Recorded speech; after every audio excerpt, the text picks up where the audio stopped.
days. Zizek arranged for a taxi. Zizek has a taxi that takes you. Yes. And practically under the rain.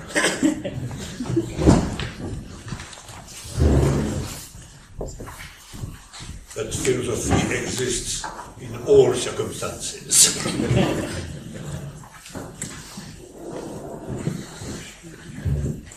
Well, first, good morning to all of you. I begin with three very concrete problems. First problem, why we must speak English.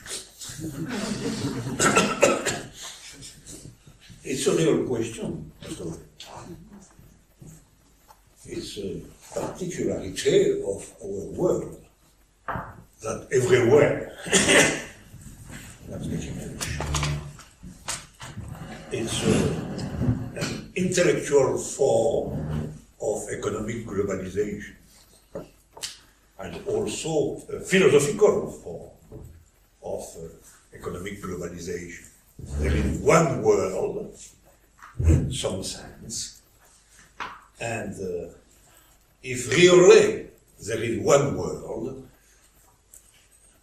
there is one language of this world. So English is the language of our world, in some sense. But it's a problem too. It's a problem because philosophy is also the consideration of all differences, of multiplicity of cultures, and so on. So how we can, on one side, speak one language, be inside the globalization, accept the unity of this world, which is the world of today, but not by necessity a good world. After all, maybe it's not a good world. And so, why philosophy must be inside this world, only because it is its world, the world of today, and so on. It's a real problem, and we shall examine in detail this very interesting question. Not the general and objective question of globalization as a characteristic of our world today, but the more specific question of the relationship between philosophy and this situation.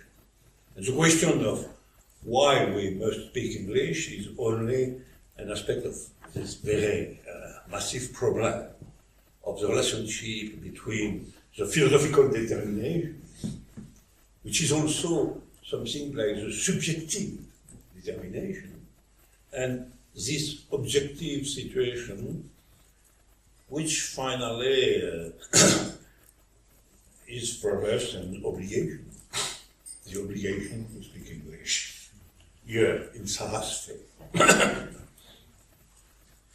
But if European Graduate School was in Taiwan or in Africa, we speak English too. So it's not the question of the place, it's the question of the world, of the totality. And it's also a paradoxical question, why we speak this language, because it's not an historical result for philosophy itself. We can say something like that. Philosophy has been written in three languages, principally: Greek, French, and German. Or it's something a bit dogmatic to say that there is no philosophy which has been written in English. Maybe. But if we globalize also the history of philosophy, from the beginning to today, we can say the three major languages in philosophy have been Greek, French, and German. And so English is not a philosophical obligation, not at all. It will be certainly more interesting to speak Greek, for example. It will be difficult for me also. Much more difficult than to speak English, and to speak English is very difficult for me, as you know. But to speak Greek is probably more difficult. So, but finally the result is here. The result is here as a question. We must speak English. And why? Principally because we must today address philosophy to other people, to everybody, finally. And today, everybody as such speak English. In fact, it's not in the everyday life, it's not true in the everyday life, naturally. In the everyday life, you speak French, German. You know, the Chinese is certainly, in the everyday life, more important than English. But at the philosophical level today, to address philosophy to other people, we must speak English, we must be translated in English. And, for example, when I speak to Chinese people, we speak English. It's okay. So we must, and I want to say some words concerning my English. You know, the American poet Wallace Stevens says somewhere that French and English are in fact the same language. And it's true that the English of Wallace Stevens is full of something French. And it's a poetical characteristic of Stevens. And it was for me the good news that French and English are the same language. It was not my conviction. But great poets say something like that, and maybe it's possibly true. So my English is something like French dressed up as English, or French disguised into English. But the problem is that I can't speak that sort of English, because it's French, in fact, the sense of Wallace Stevens. So it's something like poetical English. But the problem is, it's very often difficult for me to understand your English, which is not generally French, dressed up English, but much more, well, difficult to say pure English, but something much more near English than mine. And I can say, finally, your English is not enough French. And so, as a consequence, I propose to you to give me principally, not only, but principally, written questions. So, it's a concrete problem. You give me written questions, and I shall answer these questions and open a discussion concerning your questions during 2 lessons here, at the second part of the afternoon, tomorrow, and the day after. and you write your name on the question, and you have two complete sessions, two complete lessons to discuss the question. It will be the best possible organization of the collective discussion in a place where there are many people. That is the first concrete problem, but it's not a concrete problem, it's also, you see, a very profound problem, which is the relationship today between philosophy and universality in this world. Is universality of philosophy is precisely its inscription, its presence in the world as it is, Or another possibility is that philosophy is universal because precisely it's not completely inside the world as it is,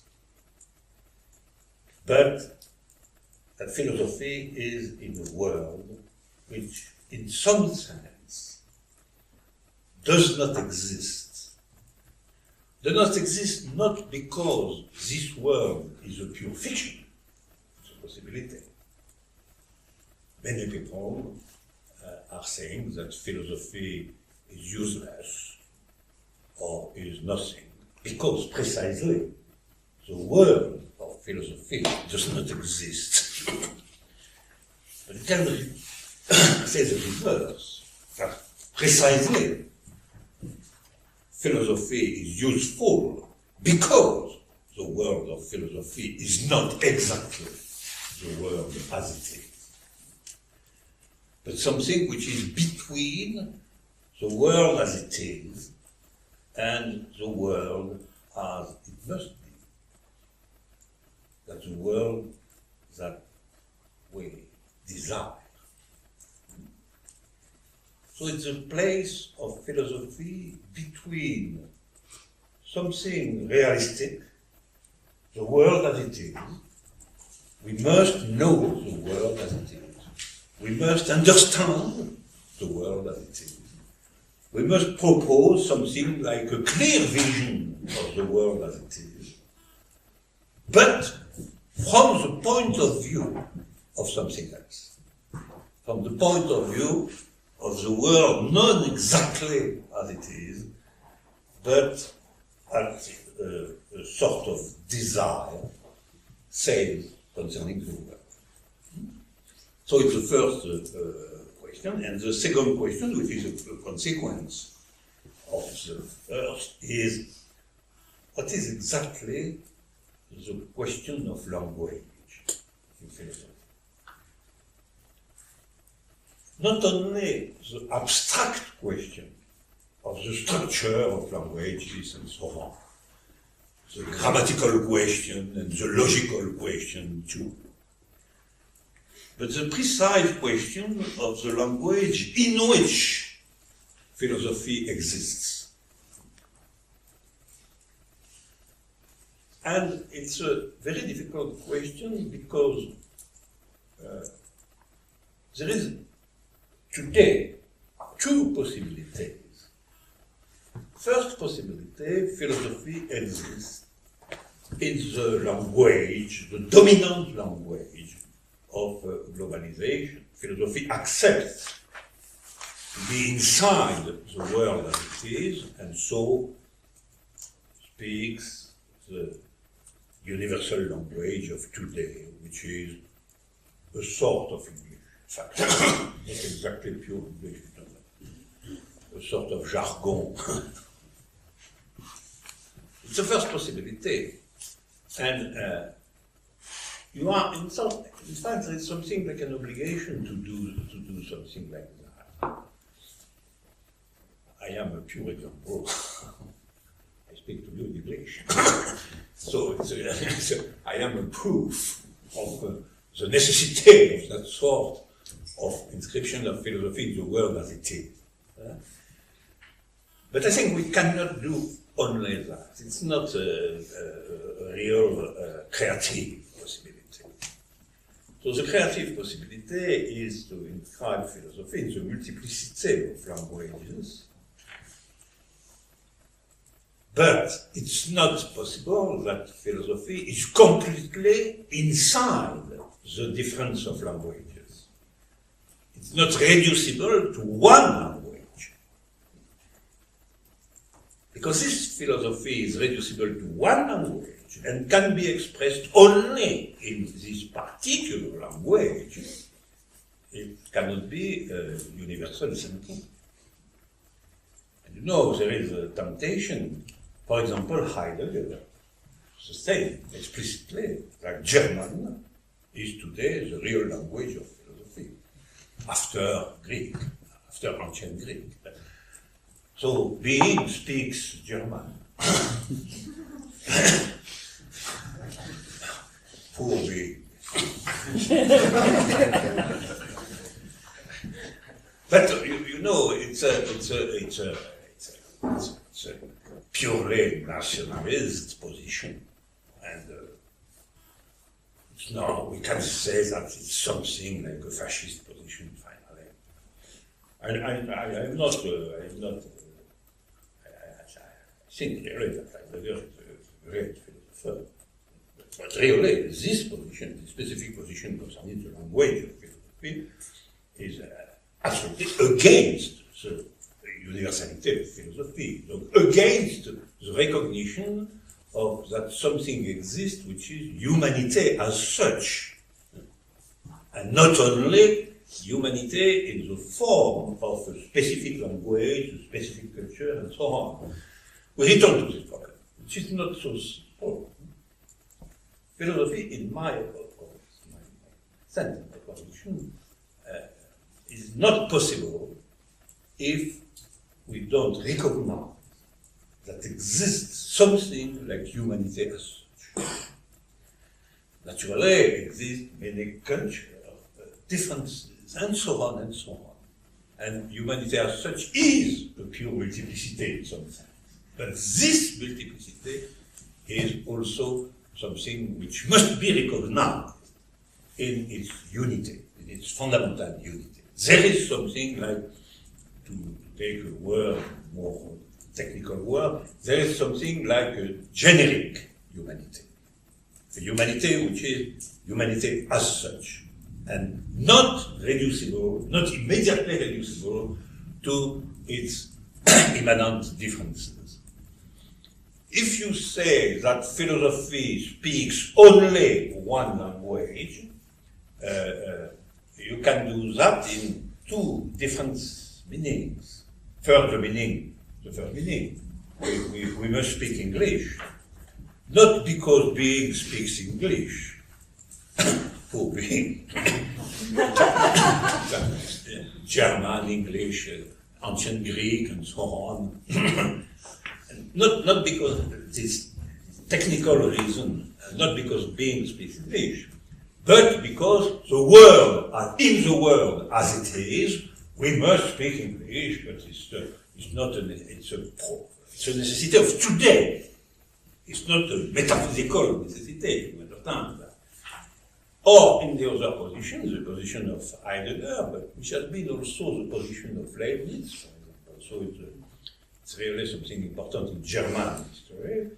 We can say that we must speak English for ontological reasons. Because really there is something fundamental in the relationship between being as such and the language.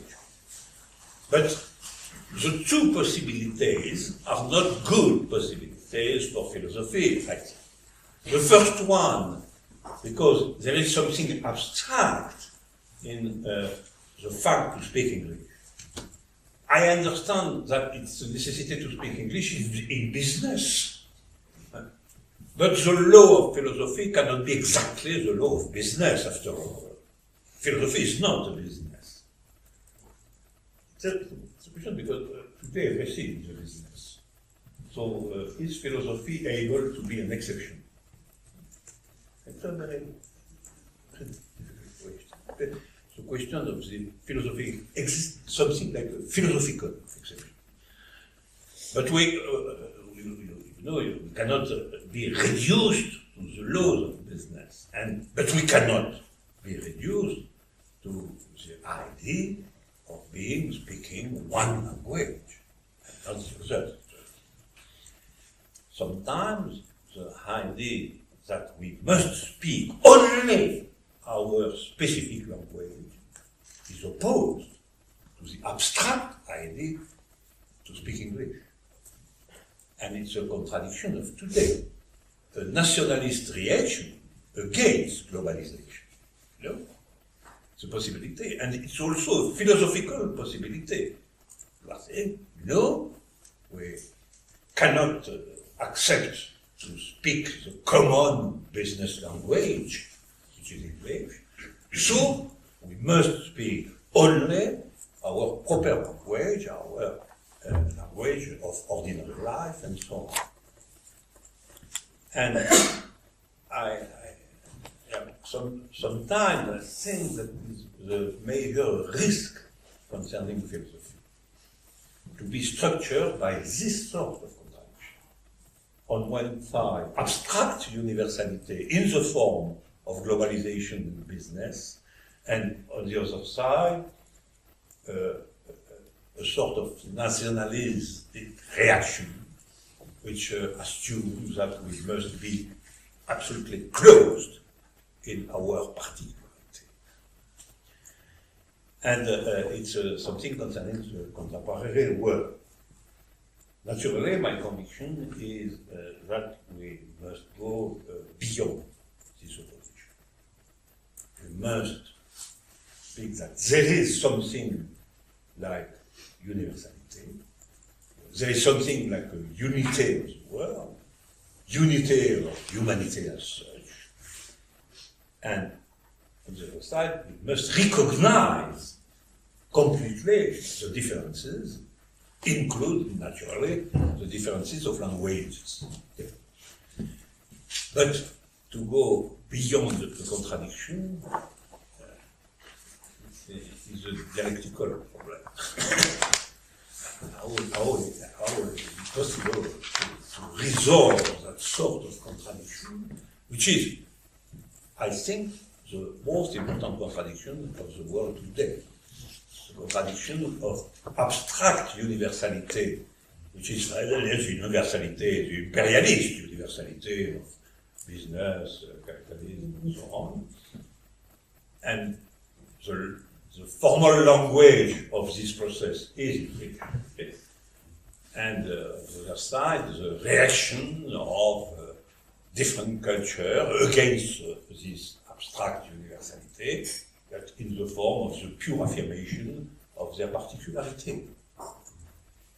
And so, philosophy is a great difficulty for philosophy today, because the fidelity to the history of philosophy as such is always to propose to go beyond that sort of closure between abstract universality, purely abstract universality, which is an oppressive universality, an universality against the life of different people and so on, and a pure reactive particularity, which affirms the particularity as such in the fight against abstract universality, which can be a fight, can understand that sort of fight, naturally, but there is no possibility of philosophy to be inscribed purely in that sort of position. And so,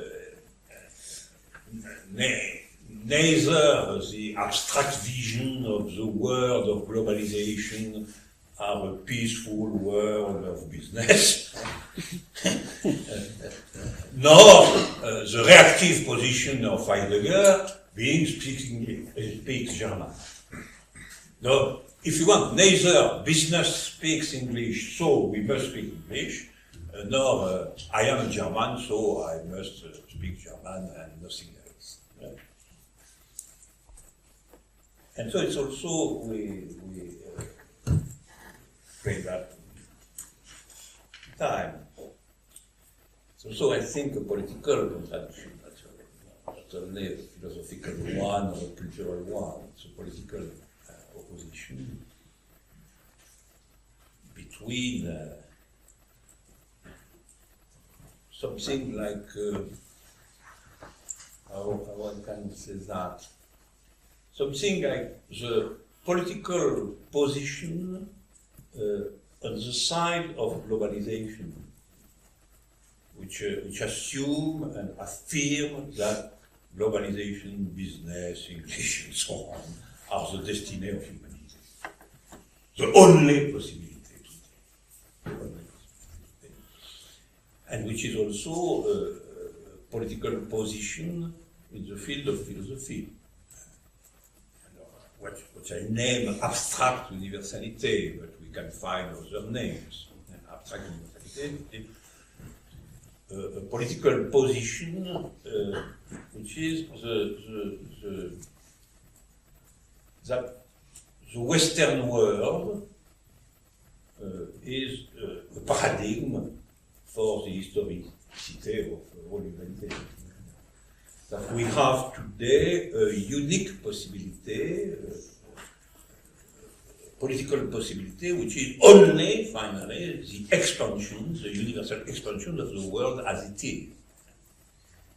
So, the world as it is the only possibility of the world as it is.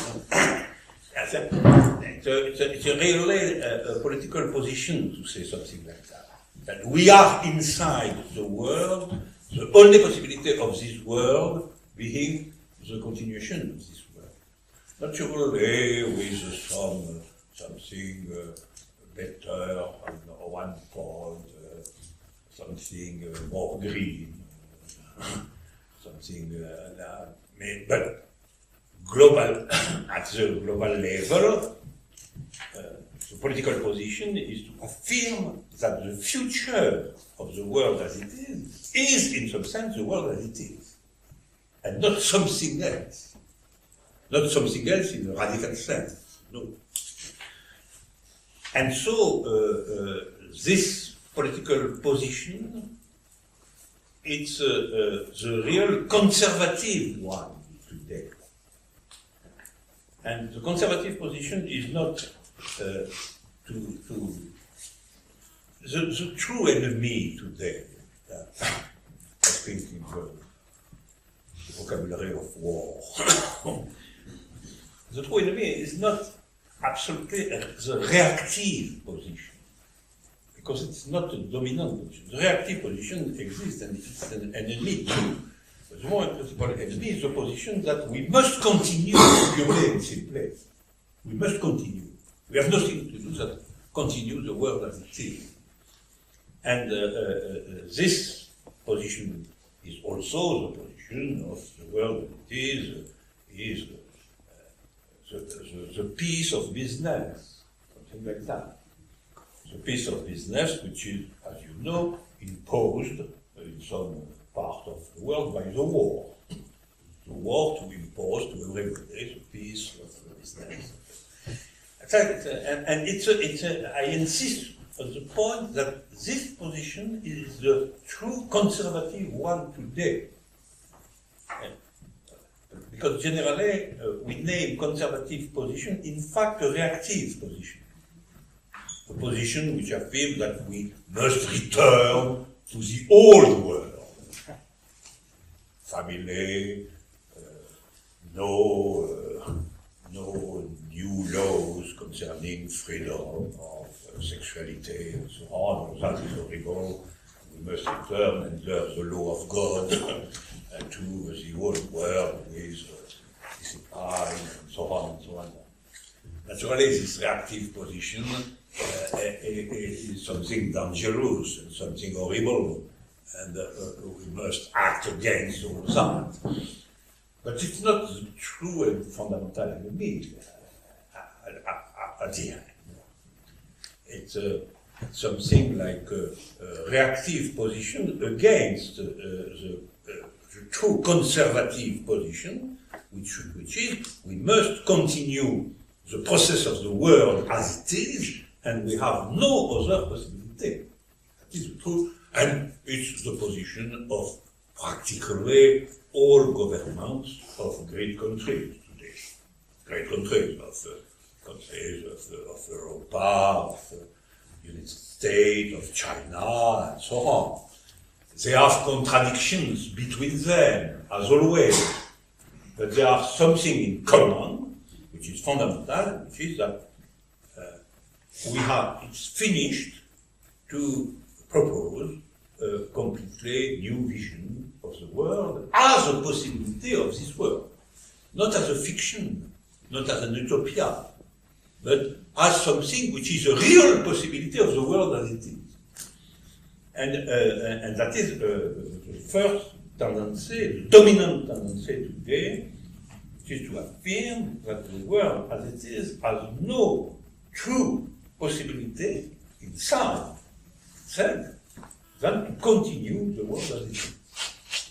And that is the definition, the physical definition of a conservative position. And on the other side, we have probably today only reactive position. That is the dangerous situation. Reactive position, not the world as it is, not a good world.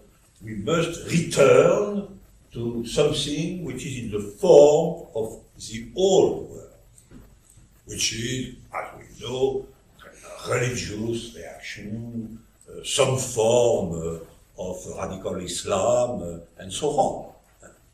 But it's also, Bush, and by some aspects, my dear Sarkozy. But very often, in Italy, Berlusconi, finally, it's a reactive position, which is, in my position, my vision of the political world, which is only something like the reverse of the conservative one, but which is inside of the conservative one. The conservative one, as a dominant position, affirms the necessity to continue the world as it is, and the reactive one is saying that we must design the world of the past. The same world, but of the past. And so I think the dominant idea today, on one side and on the other side, on the conservative position and the reactive position, is no real future. No real future. Because if the possibility of the world is only to continue the world, there is no real future. Because what is a real future? A real future is something different. If we have not the possibility of something different, we have not a real future. We have the continuation, a sort of enormous present. And it's the time of today. The time of today is to reduce the time to the pure present. And the continuation, and the transformation, and the immanent transformation of the present as such. And it is why we have the philosophical affirmation of the end of history. The classical idea, which is an Hegelian idea of the end of history. We are at the end. The world as it is the world. And so, if the world as it is must continue the world as it is, it's in fact the end of history. So it's the abolition of the future. And so, to finish with this first concrete problem, which was why I speak English, and under the form of questions, which will be our question here.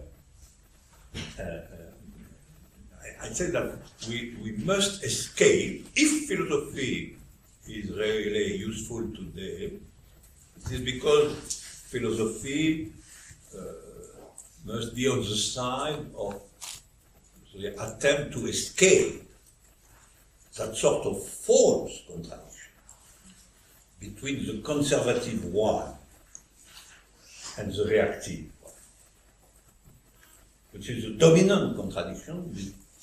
Finally, it's a false contradiction because there is something in common in that sort of contradiction, which is no future. No future. Because if the world has no other possibility than itself, there is no future. And if the world has no desire other than the return to the past, there is also no future. And so we can define one goal of philosophy, if philosophy is something useful, if it's something else than an academic exercise. If philosophy is really something useful to our life, philosophy must propose the possibility of a real future, or to examine the conditions for the existence of a real future.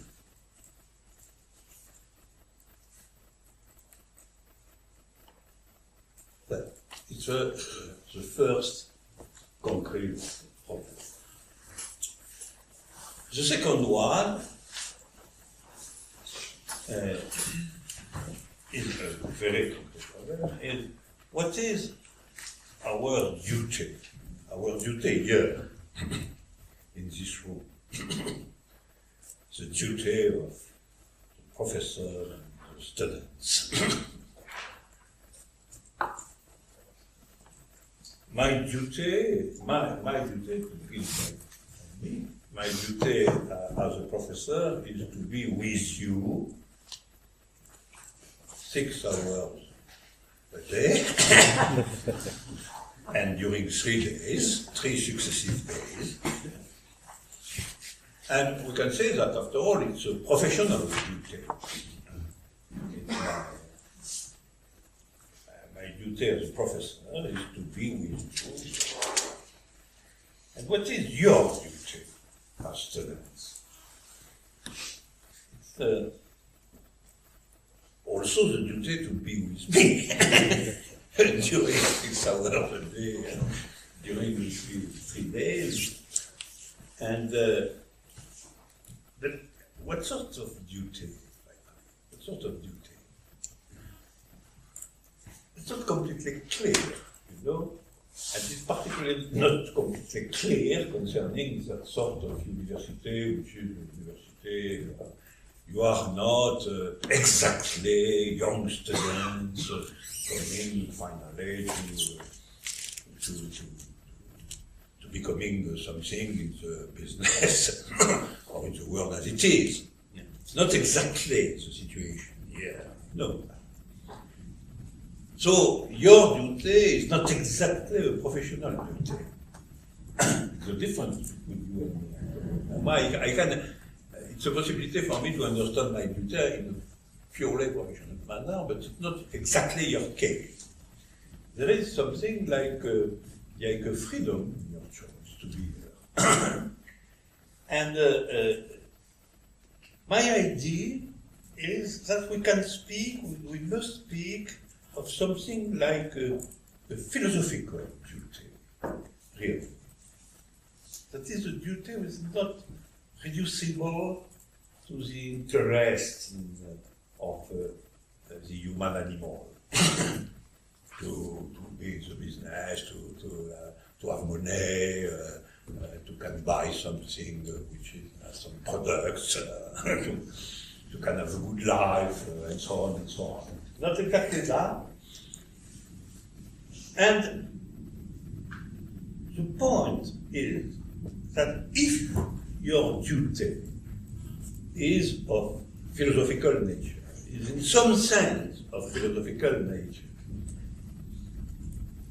that is, if your duty is in some sense a disinterested duty, a duty which is not in fact reducible to your individual interest as such and nothing else.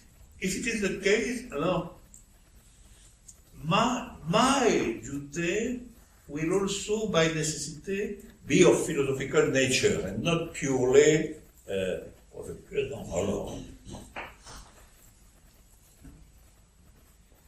So we have here a dialectical situation, and it's a real situation of a class of philosophy,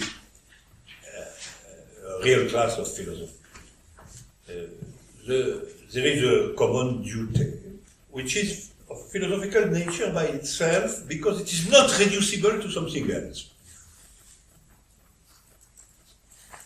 I must transform my duty in a philosophical one, and your duty of students is transformed into a philosophical duty too, in some sense. So we constitute, it's our ideal, not, maybe it's not exactly true or always true, but we constitute a philosophical community.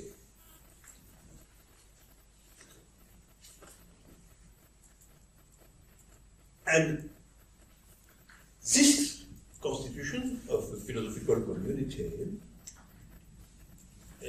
it's a philosophical question. It's not the same thing that if you are here to learn mathematics, for example. It's not like that. I know that because I love mathematics. And sometimes I transform myself into a professor of mathematics. And I immediately understand that the community is not the same. Because the dissymmetry in knowledge is not the same. So we explain why, it's a second concrete question, why a class of philosophy is not the same thing as a class of geography, mathematics, and so on. And I think it is because the dialectical nature of philosophy, from Plato to today,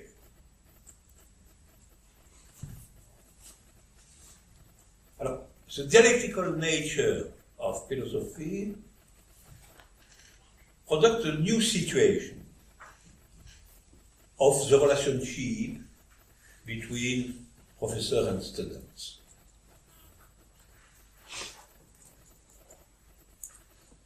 Because we must create,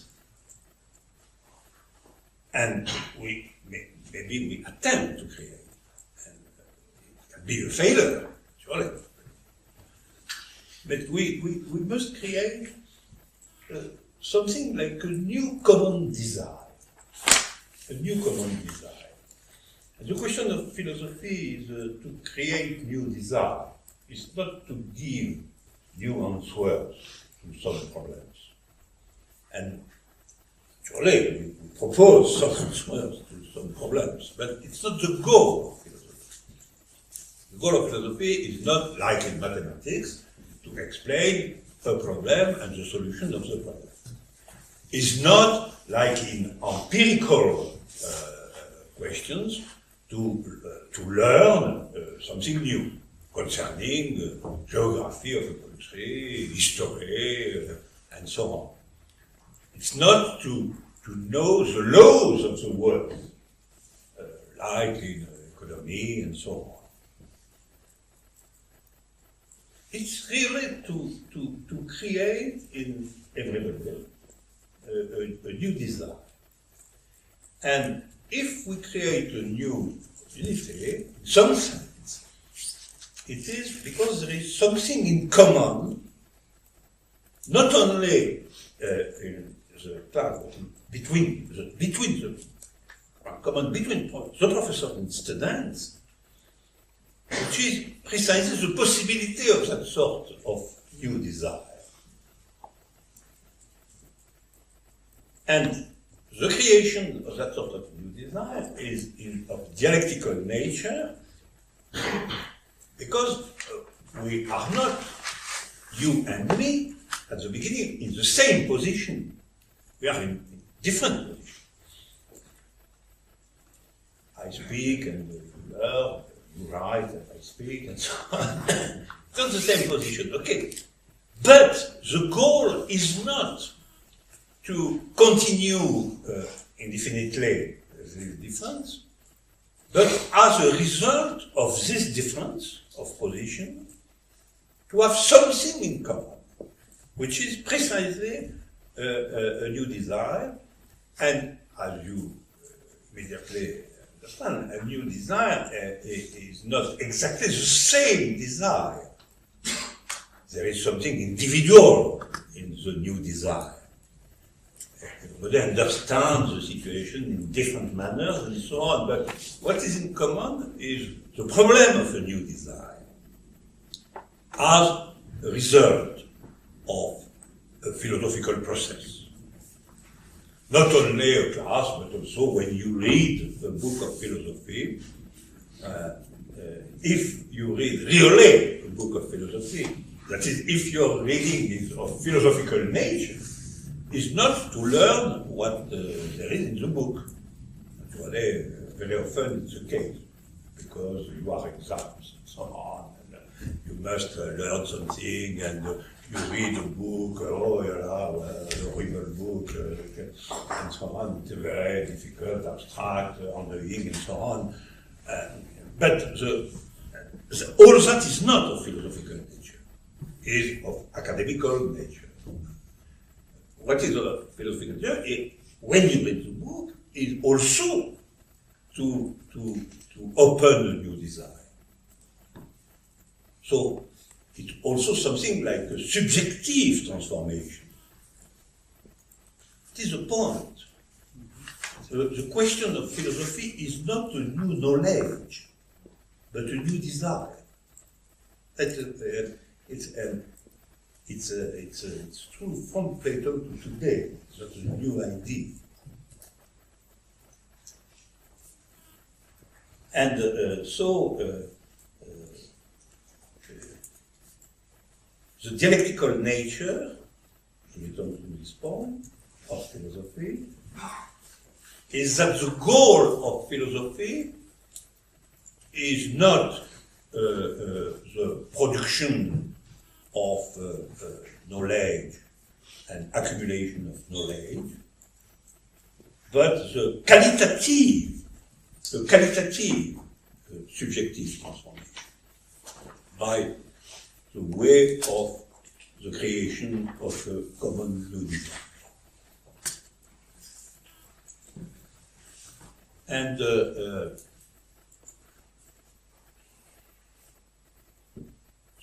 very nature of philosophy is here. The very nature of philosophy is here. Philosophy is not a knowledge, not an academic field, is not books, and so on. It's all that. But all that are means, purely. It's not the thing itself, the philosophy itself. Philosophy itself is the process of subjective transformation. And if we must be together, you and me, during some hours a day, we can naturally say it's because it's a program of the European Graduate School to do that, and for me and for you, finally. And it's true, in fact, it's exact. But what is the norm of a success? What is the norm of a victory, if you want, concerning that sort of situation, which can be a situation not so easy. What is a victory? The victory is not that you know something like before you don't know. It's not. Maybe there is something like that, but it's not the victory of the class. The collective victory of the class, which includes always you and me, is the emergence of something like a new desire, a new possibility in thinking, a new vision, and which is a small part, but a part of the first question, creation of a new collective future, creation of a new possibility. But a new possibility begins by a new subjective position. If we are subjectively reduced to the world as it is, we cannot support any new possibility. And it is why a class of philosophy, but also the reading by one person of a book of philosophy, as a norm of success, of philosophical success, something like a small subjective transformation, which is a small part of the opening of a new possibility of the world itself. And it's a philosophical question that we must be conscious that when we have for ourselves a new possibility, a new real possibility, this is a part of the general problem of a new possibility. And this is why philosophy is simultaneously purely individual and completely universal.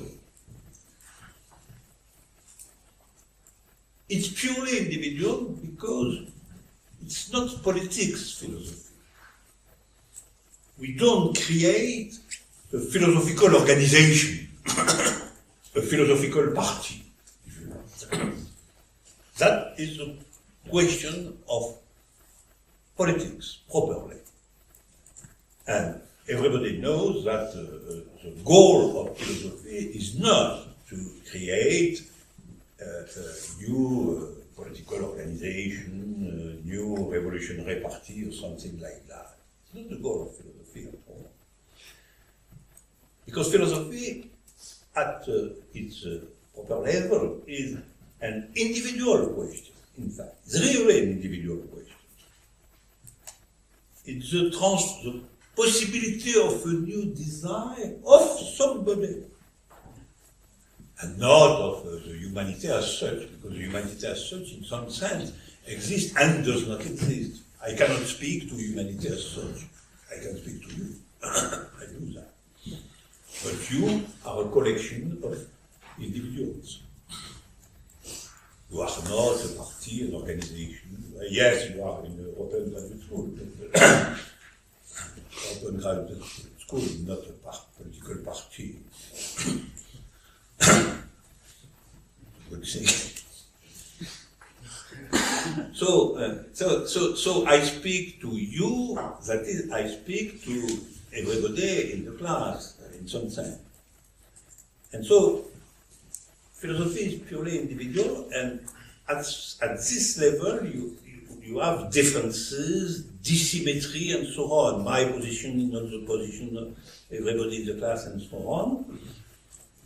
But the goal of philosophy being a new desire concerning, finally, the world itself, a new individual desire, but concerning the world as it is, concerning a new possibility of life, of existence, and not only a new knowledge of what it is, but a new possibility. It's a difference. That sort of transformation is a part of collective transformation, that is the creation, the subjective creation of something like not a new future, but a possibility. And the dialectical nature of philosophy is that philosophy is relationship between individual and the world. And it's, in fact, a transformation of the relationship between individual and the world by the means of thinking, of new desire in thinking. Because thinking is also a question of desire. And at the beginning, we have a big difference between the philosopher or the book and the individual. And as a result, we have the emergence of a new common desire concerning the relationship of individuals and the world. And after that, maybe some actions, some engagements, and so on. The philosophy is the creation of the possibility of all that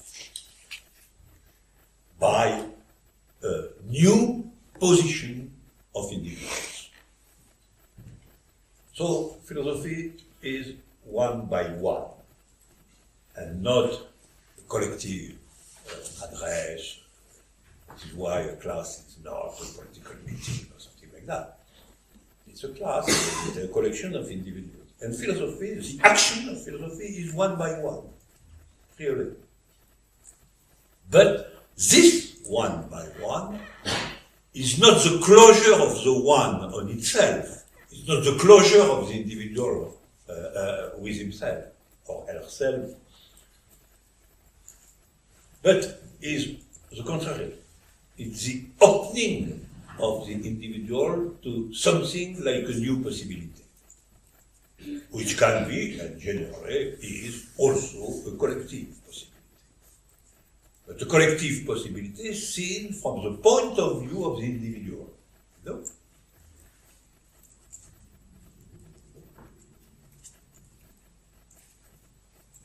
And it is why our first question concerning this point, the dialectical nature of philosophy, will be, what is philosophy, finally? to really be that, to really the old question of philosophy, what is philosophy? And it's also a part of the dialectical nature of philosophy to have the question what is philosophy inside the philosophy itself. You know, the question of what is mathematics is not a mathematical question. There is no theorem, definition, proposition concerning the question what is mathematics. And the question of what is painting is not the painting question and so on. But what is philosophy is a question of philosophy. So philosophy is of dialectical nature because the question of its proper nature is precisely one of its questions. And so there is something reflexive in philosophy. And something always reflexive. Not on the way the psychological reflection and so on. There is something which is objectively reflexive. Because the question of philosophy is a philosophical question. And this point is also in connection with my affirmation that the goal of philosophy is to create a new desire, not separate. Because if philosophy was not the question of philosophy, naturally philosophy would be, in this case, a knowledge of something. And my duty would be to transmit to you that sort of knowledge, like in mathematics and so on. If philosophy is something, the goal of which is to create a new individual desire concerning the possibilities of the world, by necessity, philosophy is also the question of philosophy itself, and not a closed body of knowledge.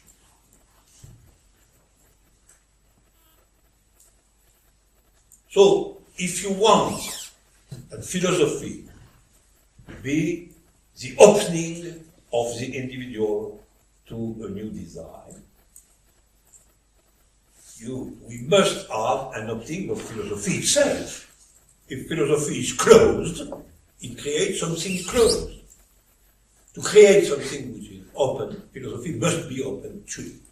And the opening of philosophy is precisely that in philosophy we have the question of philosophy. Philosophy does not begin by, I know what is philosophy, and okay, I go. No. Philosophy begins always by a question. A question, and finally the question of what is philosophy. And it is why the question of Socrates is what is philosophy, explicitly. But my died friend Deleuze, with Guattari, writes also a book, What is Philosophy? So, at the beginning, at the end, we have what is philosophy, and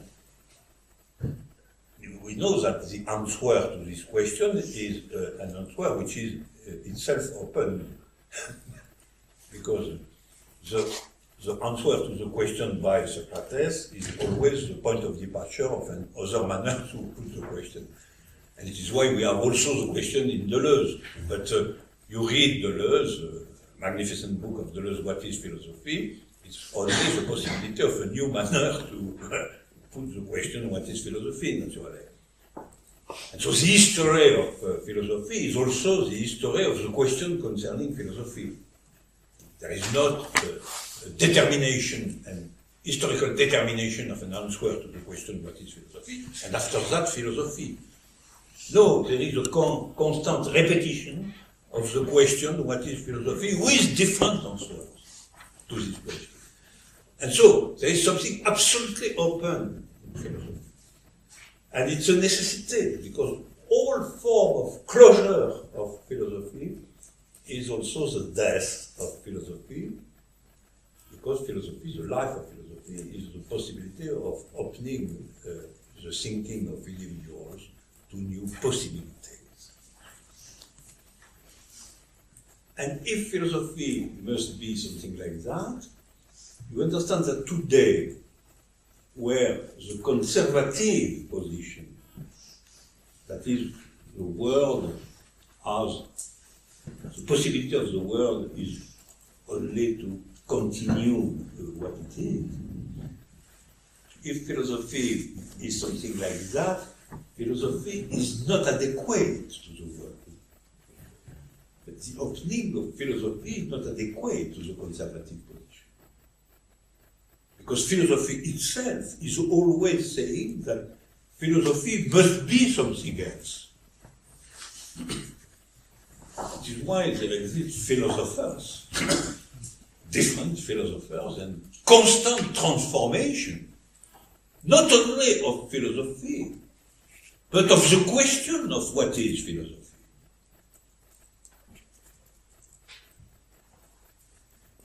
And so, philosophy by itself is the affirmation of the possibility of something else.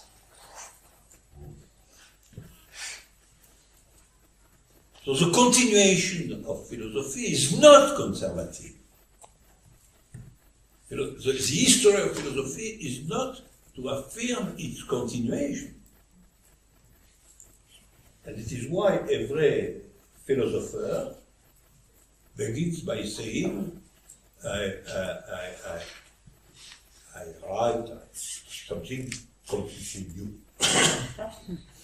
It's true, it's not true, but we cannot do another manner. We must begin all the work of philosophy by saying, I propose something absolutely new. The history of philosophy is not an history of continuity, but an history of rupture. a succession of ruptures. And the beginning itself is not the same. The beginning of Aristotle is not the beginning of Plato and so on. But I return to the point, if philosophy is something like that, a succession of ruptures, there is in fact something revolutionary in philosophy itself, at a conceptual level, or the idea of a rupture in thinking, the new way. There is always something like that. Philosophy today is not adequate to the world because the dominant vision of the world today is the conservative one. No other possibility but the development of the world as it is. The final success of the democratic and capitalistic vision of the world. It's a final success. But philosophy is not compatible with the idea of a final success. There is no final success possible in philosophy, because philosophy cannot give a definitive answer to what is philosophy. So philosophy cannot give a definitive answer to nothing. Even concerning philosophy itself, philosophy cannot say what is philosophy, and it's the final success of the question. And so, the conservative position in philosophy exists and consists to say that philosophy is exactly like other knowledge, a succession of good problems and good answers. And you know that it's the name of which is analytic philosophy. Analytic philosophy assumes the fact that philosophy must be rational, but in a completely rigid sense of rational, and that philosophy must be a succession of problems collectively assumed, and with good answers and bad answers, and so on.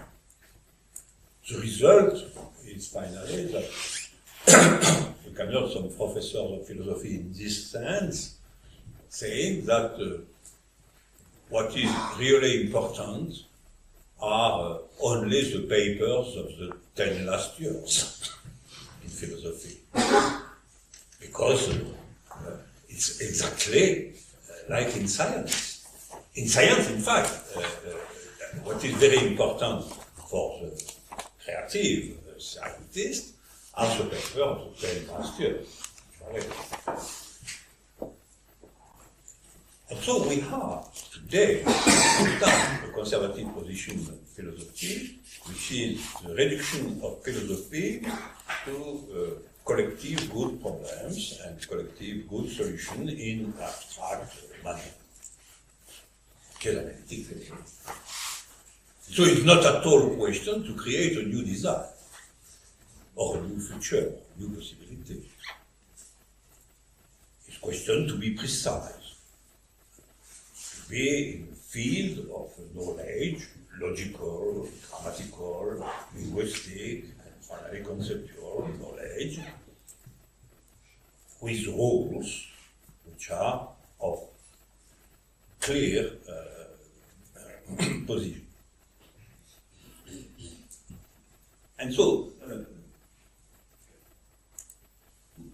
we understand clearly that this position is really a strong position, not a position. Why? Because it's a position which is really inside the world as it is. It's a position which is in conformity with the world. It's a position which is not a succession of ruptures, but a collective and rational continuation of the same thing, of the same discipline. And so philosophy is reduced to an academic exercise. Philosophy is something which exists in universities, and which is not addressed much more than geography or history or something like that, to humanity as such.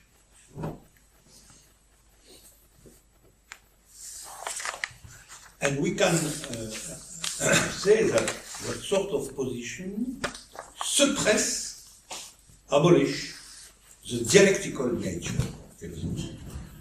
And it is why the name of analytic position, analytic philosophy, is a good name. Because in the tradition of philosophy, there is an opposition between dialectical and analytical. Precisely. Analytical is conceptually the contrary of dialectical. So, analytical position in philosophy is finally the abolition of dialectical nature of philosophy.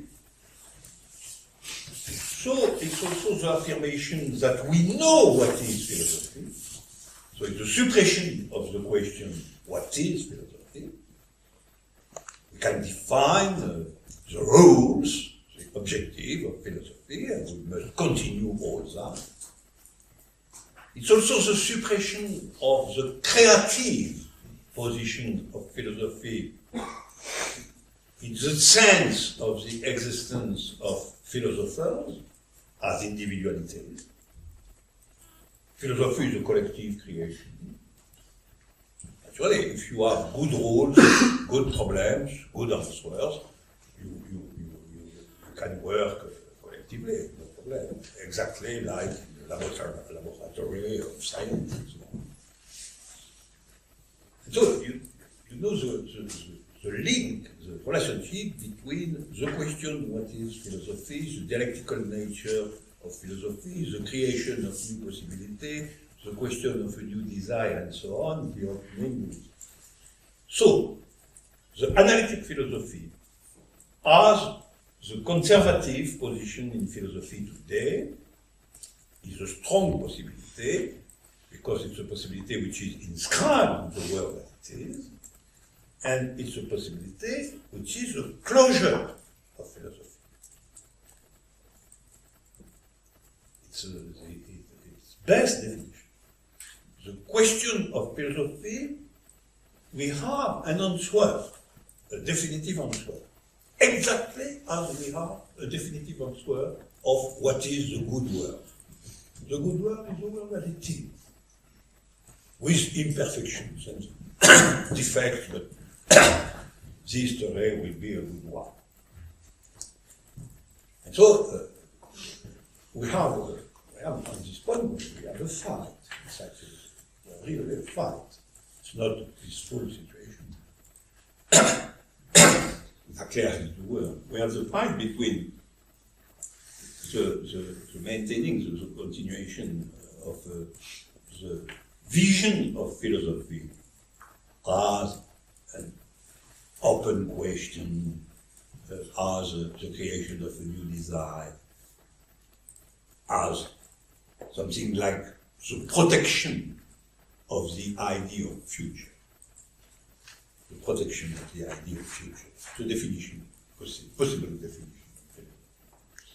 It's not the creation of the future, naturally. The creation of the future is a political question, an artistic question, a question of action, of creation, and so on. But the protection of the idea of the future is the philosophical question. But, science, and the conservative position, the fine, and the conservative position, which is the attempt of a closure of philosophy. Exactly like the attempt of the closure of the world.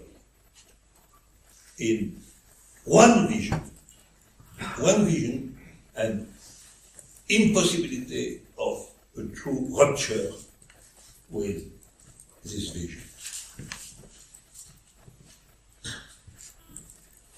And maybe at a very abstract level, the question of today is the contradiction between analytic vision and dialectical vision.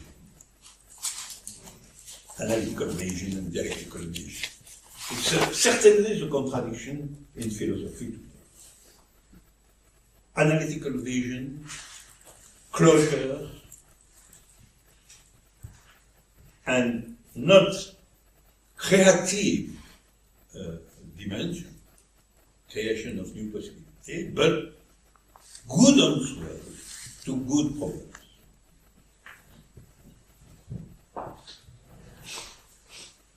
And the dialectical nature. And so we can probably generalize this vision, which is clear in philosophy, absolutely clear, which has been sometimes a contradiction between continental philosophy and philosophy, analytic philosophy, and so on, which is much more complex than that, naturally, but which is a real contradiction. We can generalize, because philosophy is also another definition of philosophy. All the time we shall speak of what is philosophy. We can say that philosophy is a symptom of the world. It's not the division in philosophy are always also possible division in the world itself. And I said that because today, probably in all fields of creation, of the fight is between opening and closure, between dialectical vision and analytical vision. It's really a problem in philosophy, but philosophy is a symptom of something much more important. It's clear in politics, finally. Conservative politics and reactive politics are different forms of closure. So war today between the Western world and terrorism and so on is in fact the war between two forms of closure. We have to see that. Two forms of closure. And finally, something like a war of the closure by continuity of the present and closure by the return to the past. But closure by the return to the past and closure by continuity of the present have in common, I've said that, I repeat, have in common that the question is not the future, the true future. And so it's a conservative war in some sense. The war, what it's an horrible. Not only it's a war, but it's a war between two false visions.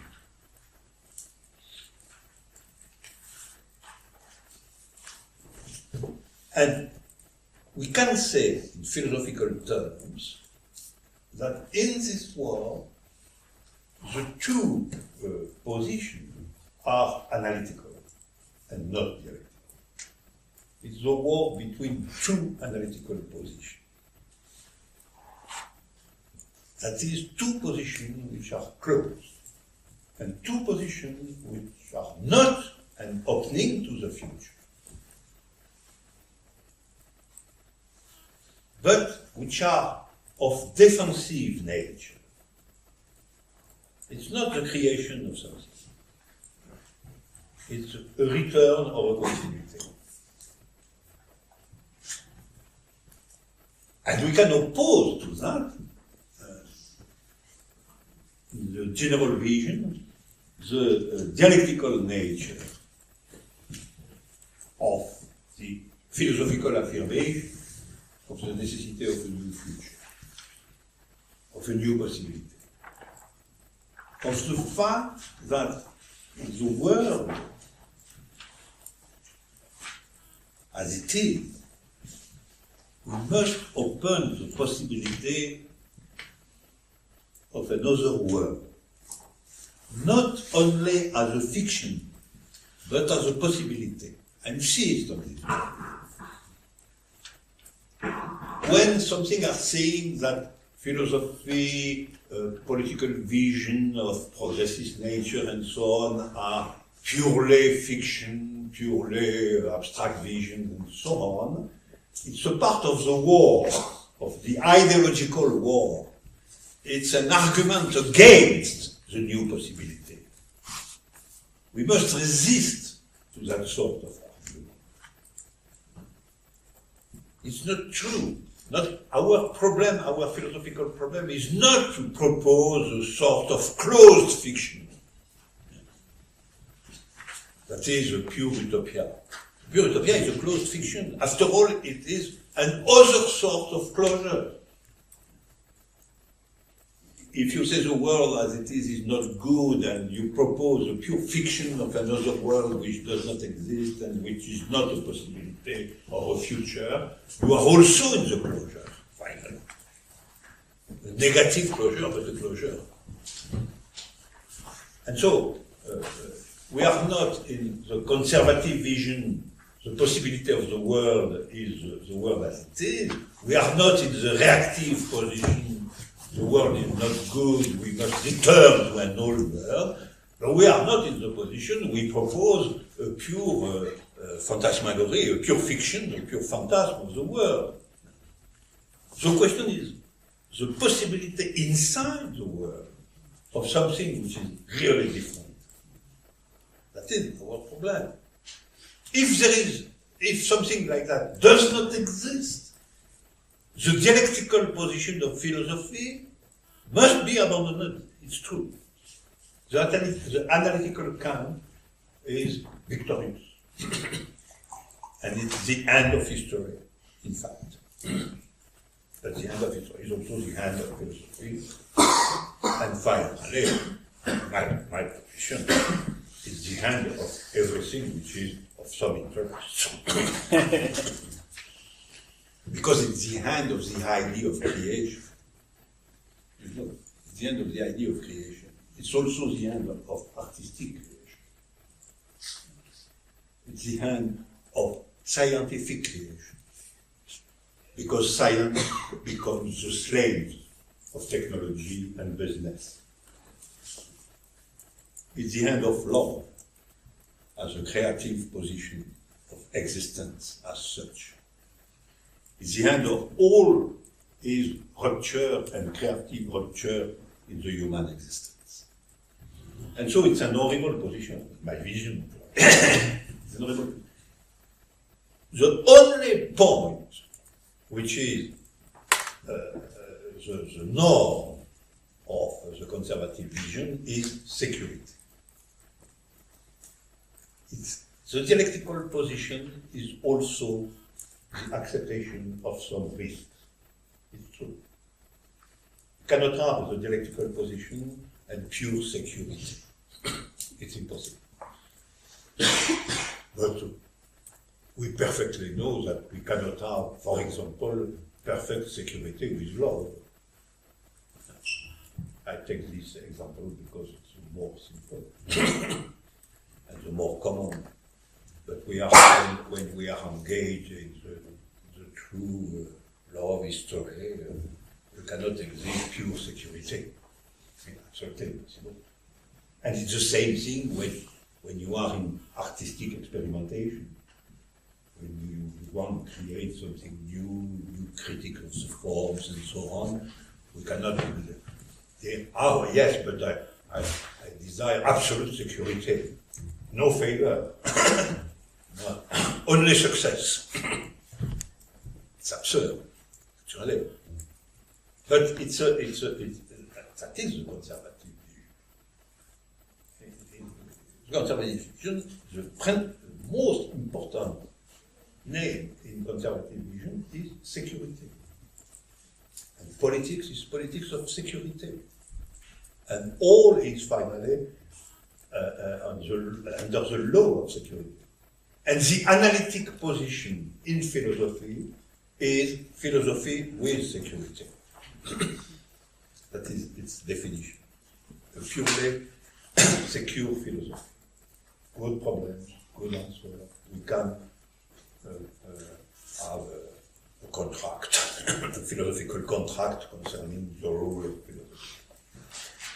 And so it's a great fight of the contemporary world, you know.